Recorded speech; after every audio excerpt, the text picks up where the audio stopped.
let's talk about Pakistan's population. It's absolutely massive, and it's growing at an incredible rate.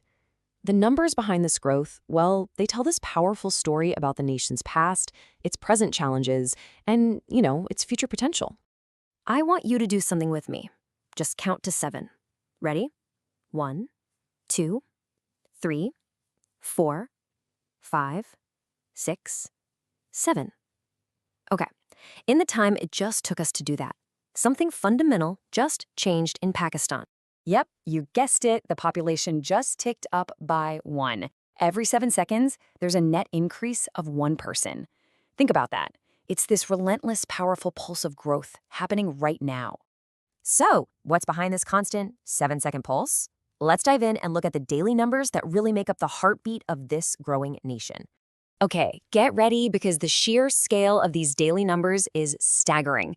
Every single day, Pakistan sees nearly 18,000 births. Now, you factor in deaths, and you're still looking at a net gain of almost 13,000 people. That's like a whole new town popping up every single day. And this daily increase isn't some new thing. It's the engine that's been driving one of the most dramatic population surges in modern history. So let's zoom out a bit and see what that really looks like over the last 7 decades. Just look at that curve. Honestly, it's less of a curve and more of a rocket launch. Back in 1951, the population was around 33 million people. 70 years later, it had multiplied nearly 7 times over. I mean, that's not just growth. That is a population explosion. And this rocket isn't running out of fuel. Projections show the population is just going to keep climbing, possibly hitting 500 million people by the year 2100. The implications of a number that big are just enormous. But a population isn't just a number on a chart, right? It's people. So who are they? What's the makeup of this massive population? The age structure, well, that's where you really see the character of this demographic giant.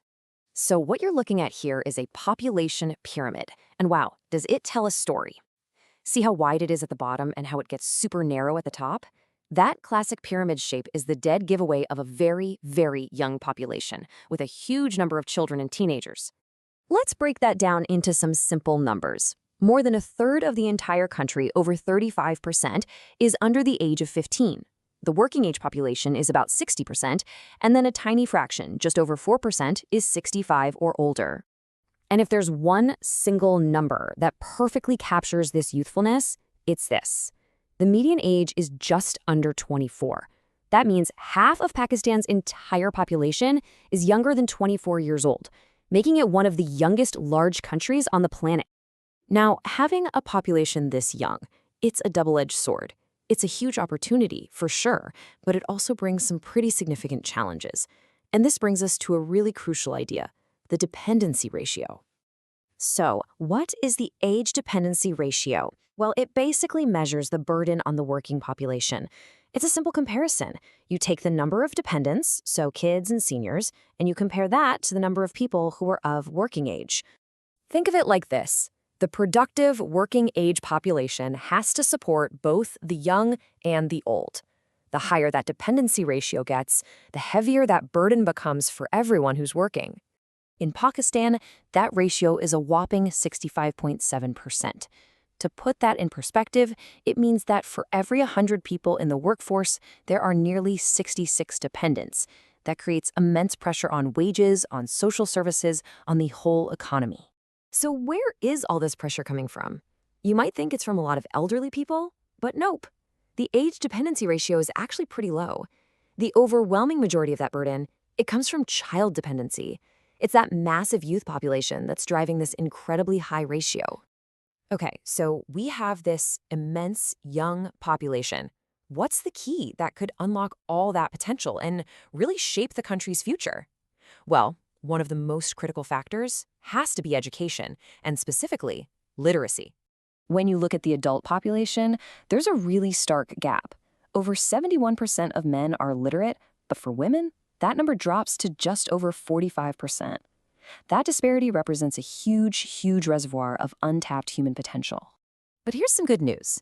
There is a very positive trend among the younger generation. For people aged 15 to 24, literacy rates are way higher across the board.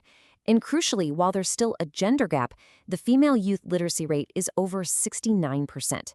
That's a substantial improvement, and it really signals a shift is happening. And this brings us to the final critical question. The story of Pakistan's last 70 years was defined by that explosive population growth. The story of its next 70 years will almost certainly be defined by how it educates and empowers this massive young generation. How will literacy, especially for young women, transform this nation's destiny? That right there remains the great unanswered question.